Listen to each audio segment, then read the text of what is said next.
Hey, Annie Purdue Olson here, and I'm wondering if somebody on your team has recently resigned. Even if it's for a good reason, now you are scrambling trying to find a replacement for that position. And what's even more frustrating is that this keeps happening. As soon as you get your team in place, somebody resigns and you have to start all over again. You are caught in the resign, replace cycle. Resign, replace, resign, replace.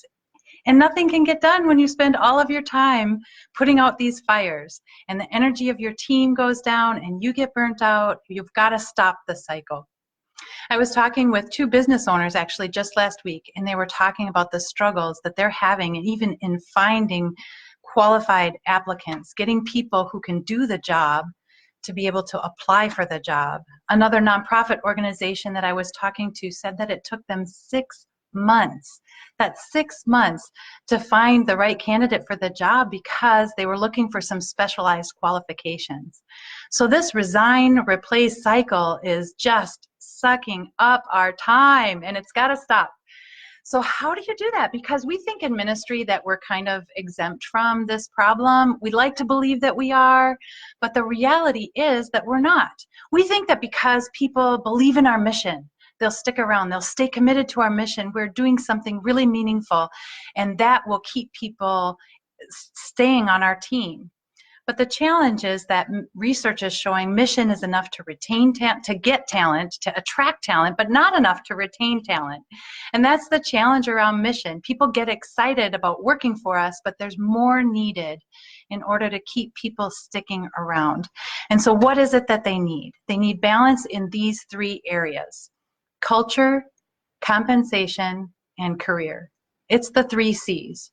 And we have to have jobs that help people find their way in all three of those places. So culture, it is that mission, that sense of being a part of something bigger. But it's also trust in leadership, the direct manager as well as senior leaders. And then it's also having good friendships, good relationships at work. People want to be able to get excited to get up and come to work every day. The second one is compensation. Now, this is the one in ministry where we recognize that people could work anywhere else and probably make more money than they're making in ministry. And so this is a real challenge for us, and we struggle a lot. And when we get into this resign, replace cycle, we often like to blame compensation. But I think we have an opportunity here, an opportunity to think outside of the box and think outside of the paycheck, because there's so many great benefits for working in ministry, and we sometimes don't talk about them. We talk about the struggles more than we talk about these amazing things that we can offer in ministry. One of them is just more flexibility. Most ministries are smaller organizations. Smaller organizations are more agile organizations. So there's greater opportunities for us to address work-life balance, to invest in spiritual growth, to create flexible schedules that really help people to be able to do life and do ministry. We have to start thinking beyond the paycheck when we talk about compensation. The third one is career. People want to know that there's a way to advance their career or grow in their career. Now, this gets really tricky in ministry because we don't have the corporate ladder. Most of us are pretty small organizations, and so there's not really that upward pathway that we're talking about that you can see in a lot of the larger organizations. So what do we do about this? Again, we have to get creative. And in ministry, we have opportunities to develop career, but it's maybe not upward progression.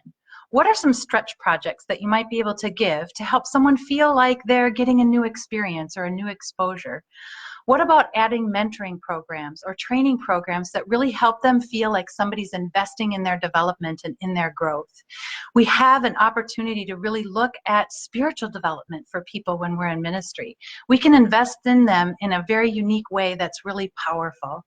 So when we're talking about stopping that resign, replace cycle in our ministry organizations, we have to come up with strategies that address culture, compensation, and career, and keep those balanced for the people that we're working with. One of the things that I love to do as a leadership strategy is sit down one-on-one with leaders and help them figure out what is the leadership strategy, what is the retention strategy that's going to work for them. So if you're interested, grab a 15-minute call on my calendar. No obligation. Let's see if we can come up with one thing that would make a difference in your organization to stop that resign, replace cycle for you. Even one thing can make a really powerful difference because it can have a ripple effect, a cascading effect throughout your organization. So if you're interested, click on the link in the comments. I would be happy to talk with you more. And thank you for joining me on Facebook Live.